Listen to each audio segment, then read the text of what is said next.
Welcome everybody to 4 Hours of Lincoln. I am Ethan Weiss. This is what I got on tap for you today as I daily go over Husker athletics. I recap the day after, I preview the day before, and all the good things. I got several things today, but this is a very, very busy week as there's a lot going on. Of course, we got the women tennis game tonight against Creighton. 31-0 all time against Creighton. That is incredible. Women's basketball has a late tip off tonight at 8 o'clock against Northwestern. Looking for another win and another way to build that resume to get in the tournament as women's basketball season's dwindling down. I can't believe it's almost March already. Crazy stuff. This goes fast, people. Tomorrow I'll talk preview tomorrow's activities. Women's swimming and diving. Big Ten championships already. It rolls from Wednesday, which is tomorrow, all the way through Saturday. So we got that going for us tomorrow. We also got men's basketball at Indiana. We beat them the one time already this season. Looking for a season sweep. Hopefully it'll happen and help build the men's resume for the NCAA tournament as well. So we got that going for us. And then I broke the news yesterday during my show. Rifle has made the NCAA tournament, so I'll quickly talk about that. Before I get into all of those, please smash that subscribe button and all the good things. And before I really get into it, this is what we got going this week. So, of course, we got the women's basketball game tonight. They also play Minnesota on Saturday. Women's tennis will take on Creighton tonight as well. And then on Thursday, they'll take on South Dakota. Then we're moving to men's basketball. I mentioned they have a game tomorrow. They also have a game against Minnesota on Sunday. Then we start beach volleyball season. We're going up against McKendree Thursday and Friday, and then against Park on Friday. Baseball travels and plays Grand Canyon University from Thursday all the way through Sunday. 4 games in that one. Hopefully we can get above the 500 mark on the win-losses column. I really do believe we will. And like I said, I don't think this baseball team's bad. You know, I already see a lot of people dwelling on how bad this team is and whatnot. Of course, social media is always a bad idea when you're, watching a game. But, yeah, you already got the doom and gloomers out there, talking about how... No, I really see a good season out of this team, and a lot of good things to come. So don't count baseball out yet. What else we got? We got track and field, the Big Ten Indoor Championships, which run from Friday to Saturday. Softball has a 5-game weekend. Starting on Friday, they'll play San Diego State, UCLA on the same day. On Saturday, they'll take on Oregon. Then doubleheader on Sunday, one against Utah and then one against Cal State Fullerton. Men's gymnastics will be at the Winter Cup this weekend. Bowling also has another tournament. This is actually this was supposed to be the weekend for the Big Red Invitational. However, that has been canceled due to unknown reasons. I think it was a money issue or whatever. But they will instead go to the NCAA TSU Stallings Invitational. That runs from Friday to Sunday. Women's gymnastics they're doing the Big Fives, which is of course against Ohio State, Minnesota, Rutgers, and Michigan State. Then men's tennis on Friday will take on Texas Tech, and on Sunday will take on Tulsa. Women's golf, they just wrapped up yesterday, but on Sunday they will be going to the Westbrook Spring Invitational. I won't get it too far into that just yet. And then wrestling closes out their dual season on Sunday. Last duel until the Big Ten Championships, which I cannot wait for. And they'll take on Arizona State at Arizona State. And so that'll be a top 20 duel for sure. Number 3, by the way, for the wrestling team. We're ranked number 3rd right now. I was number 4 right now. So that makes me happy to be ranked over Iowa for sure. So, like I said, guys, please don't forget to subscribe to my show. That would really be beneficial for me. Anyway, so let's get started with this thing. Let's talk about this rifle team real quick before I get into the meat and potatoes. We qualified for the championships. That was announced yesterday evening as they had their selection show. We'll face off against West Virginia, TCU, Air Force, Kentucky, Alaska Fairbanks, Ole Miss, and Navy. The 2024 NCAA championships take place in Morgantown, West Virginia, on from Friday through Saturday, March 8th and 9th. So it's one of the first sports to begin March Madness. So exciting stuff right there. So according to Coach Sydney Miles, she says the NCAAs will be exciting for the team. This season has been extremely competitive for the entire sport. We are one of the top programs in the NCAA. As with any match, any team can win, and we will make a run for it. So, according to Coach Mindy Miles, she always has a quote. So we will make our second straight appearance under Miles and 20th appearance since becoming a varsity program in 1998. The Huskers qualifying score was based on its score from qualifiers last weekend and hit their top 3 regular season scores at different locations throughout the season. Nebraska returns an experienced roster as 4 shooters. Of course, we got the reigning small bore national champion, Cecilia Ossie, and then there's Madeline Erickson, who's a junior, Mackenzie Strauch, and sophomore Emma Rode. All helped the Huskers to a 6th place finish at the 2023 NCAA championships. Ossie is a 4-time All-American, claimed the national title in small bore, as I just mentioned, and will be looking to continue her success. Erickson, she's a 2023 CRCA honorable mentions in the small bore, and Rode is a 2023 CRCA second team air rifle, and are also returning All-Americans. We have faced 5 out of the 7 opponents so far this season: West Virginia, TCU, Air Force, Kentucky, and Alaska Fairbanks. And to be quite honest, I think those were all losses. But you never know when it comes to the NCAAs, when everything is on the line. So, good luck to the ladies. I will get more in depth with this as we approach closer.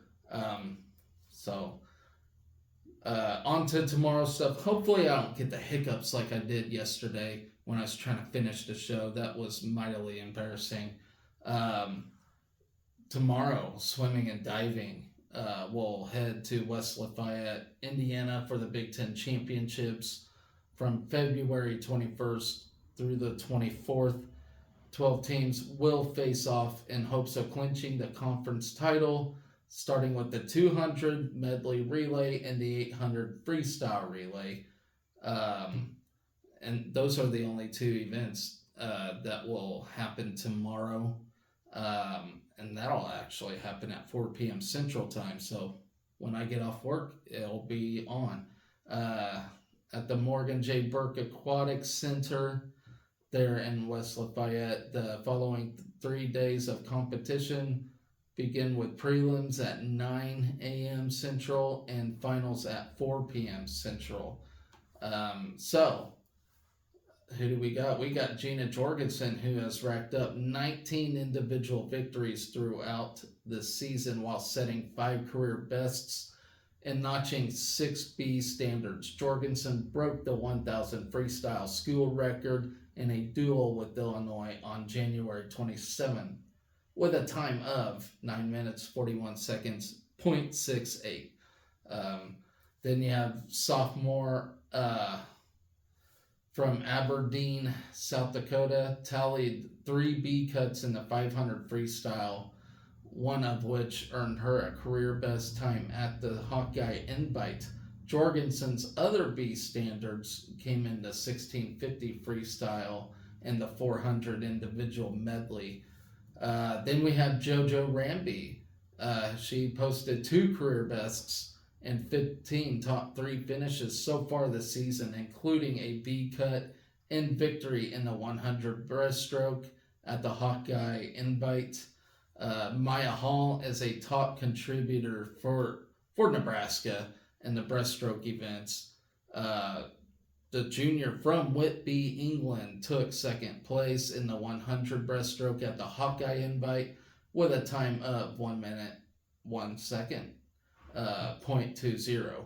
In addition to the B standard at the Hawkeye Invitational, Hall has swam a trio of B cuts in the 200 breaststroke. Then you have seniors Sarah Barton and Emily Hames, who have combined 36 top 3 finishes this season. Barton is coming off a win against Rutgers in the 100 backstroke after posting a career best time of 54.84. Hames has contributed to 8 winning relays on the season and was a part of 3 in the Huskers' last outing against Rutgers. Then you have Julia Marchi, who has found success in the 200 freestyle style. The sophomore from Azola, Italy. I'm not calling you all assholes. That's just the name of the town. Who has 2 victories in the event and set a career best with her second place finish at the Hawkeye Invite. Then Beatrix Tenko has been a force for the Huskers as well. In her first season here, she has hit the B standard in the 100 butterfly at the Hawkeye Invite with a 53.26. Tenko holds 14 top 3 finishes, including 6 wins so far this season. Then you have Anastasia Tishy, who earned a pair of B cuts in the 200 butterfly. She logged her career best time against Rutgers on February 2nd with a time of 1 minute 58. On the diving side, Abby Baxter leads the Huskers with 13 top 3 finishes. This includes 7 titles, where earning 17 zone qualifying scores. In her sophomore campaign for the Huskers, Kelsey Claremont has notched 15 top 5 finishes, including 2 titles. The Huskers entered a competition at 7-2 on the season, which is far superior than last year. If you all paid attention to last year, with Big Ten wins over Illinois and Rutgers and conference losses to Minnesota and Iowa. Nebraska avenged her loss to the Hawkeyes at the Hawkeye Invitational by placing first out of 8 teams, including Iowa and Rutgers. So we are looking for a better finish than we did last year. Last year we didn't win any title, just were non-existent. I think that'll be different this year. I think we have a chance in a lot of these events. So I'm looking forward to it. Hopefully, we come out on top in some things. In the current CSCAA poll, five Big Ten teams are ranked in the top 25. Indiana is ranked sixth, and Ohio State is ranked eighth. Indiana is usually really good. They're usually a top dog in the Big Ten. Um, so, and of course, this is held in Indiana, uh, held at Purdue, but of course, basically a home meet for the Hoosiers as well. I don't know how far apart West Lafayette is from Bloomington, but still in the same state. So, moving on to men's basketball tomorrow, big one against Indiana. Can we finally get this road win that we have been waiting for all season long, all Big Ten season long? My answer is going to be yes. It's always going to be yes. I'm always going to have a biased answer. I think we can get it done. Who knows, though? I mean, that's all there is to it, is who knows. We're just trying to scratch and claw our way into the NCAA tournament, any way, any means necessary, and yeah, you got to win. And, hopefully these guys got some rest, so that's good news for us. So I already predicted, since the Penn State game, we'll have a 6-1 record after that game, so I still hold that true. But if we win tomorrow, I think I'll bump that to 7-0. I don't know what y'all think, but so anyway, right now we're 18-8 overall, 8-7 in the Big Ten. We're coming off a 2-game win streak, as I have mentioned, and we're going to Bloomington, following our good win against Penn State last Saturday, as we held them to 33% shooting and out-rebounded them 42-31. So hopefully we have another performance like that. Of course, it's always tough on the road, but we do need everybody firing on all cylinders. That includes C.J. Wilcher, Casey, Rank. We need everybody to show up and gel together for this one. Indiana is 14-11, 6-8 in the Big Ten. They look to break a 2-game losing streak.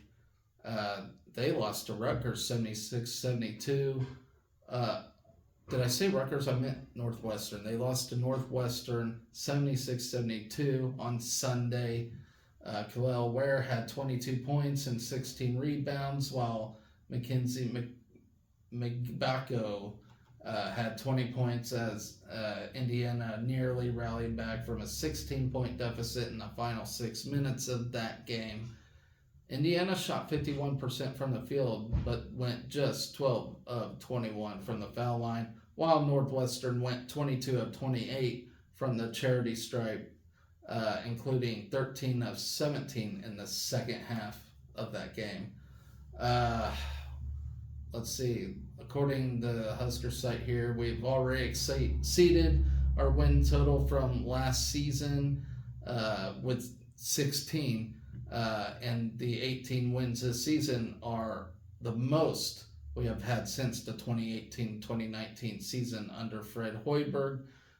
We have increased our win total in each of the past 3 years. I don't know if you noticed that, but we were always one game better each year with Fred Hoiberg. The first time that has happened in the program since the mid-60s. So that's pretty impressive stuff. We entered tomorrow's game with an 18-8 record, which matches the Huskers' best 26-game mark since joining the Big Ten in that 2011-12 season. The last time we had a better record after 26 games was in 19-7 mark in 1991 and 1992, as Nebraska was also 18-8 in 2010 and 11 in 1992 and 1993. A win Wednesday, which is tomorrow, would give Nebraska its first Big Ten road win of the season, of course. we're all waiting for that. But also give the Huskers a season sweep over Indiana for the first time since 2013-2014, and that was an NCAA year for us. Nebraska would match its Big Ten total from last season. The last time Nebraska won at least 9 conference games in consecutive seasons was 10 wins apiece in the Big 12, which was in 97-98 and 1998-99 seasons. So it's been a long time. Nebraska has already broken several long losing streaks this year. That February 10th win over Michigan, it snapped an 8-game losing streak to them. It marked the 5th streak of at least 7 games snapped this season. One was against Michigan State. That was 11 games. K-State, which was 7 games. Indiana, 7 games. And Northwestern, 7 games. So we're at least snapping these losing streaks against these schools. So that's really awesome. Then you have former Indiana All-American Mike Woodson, who's in his 3rd season at the helm for the Hoosier program. Woodson spent 8+ seasons as an NBA head coach guiding the Atlanta Hawks and the New York Knicks. He guided his teams to a trio of Eastern Conference semifinal appearances during his head coaching tenure. Woodson was also 1980 Big Ten Player of the Year before playing 11 seasons in the NBA. Then you have Malik Reneau, who has been one of the breakout players in the Big Ten as he averages 15.5 points per game on 56% shooting and 6 rebounds per game. Khalil Ware, who is an Oregon transfer, is averaging 15 points per game on 57% shooting and is among the Big Ten leaders in rebounding and blocked shots. Indiana has 4 players averaging double figures, and the Hoosiers average 73 points per game and ranked 3rd in the conference in field goal percentage. Nebraska and Indiana meet for the 28th time on tomorrow, and the 19th time since the Huskers joined the Big Ten. Indiana leads the all-time series 19-8, but the Huskers are 7-11 against the Hoosiers since we joined the Big Ten. Nebraska snapped a 7-game losing streak to the Hoosiers in the first meeting. We're also looking to sweep them this year. And our first win in Bloomington since January 14th of 2019. So hopefully we get it done. It'll only help us, build our resume. But yeah, of course we got to get it done. And so it's a matter of who wants it more. And, Indiana, with their record, you would think they push to try to make it too, and I think the worst they can do is make the NIT, but, of course they want to make the NCAA, so they're going to play hard too. There's no such thing as a day off in the Big Ten, that's for sure. Anyway, that's going to do it for my show today. It was a quick one, but however, this is going to be a very busy week tomorrow, on through Sunday, and even the week after it's going to be busy. So very busy time, crossover season, and I love it, people. I love crossover season. It's you just get so many things going at once, and it's just fun, and it's pure chaos. Anyways, thanks again for y'all watching my show. What was I gonna say? I have a sign off. Oh, it's be excellent to each other. Go Big Red.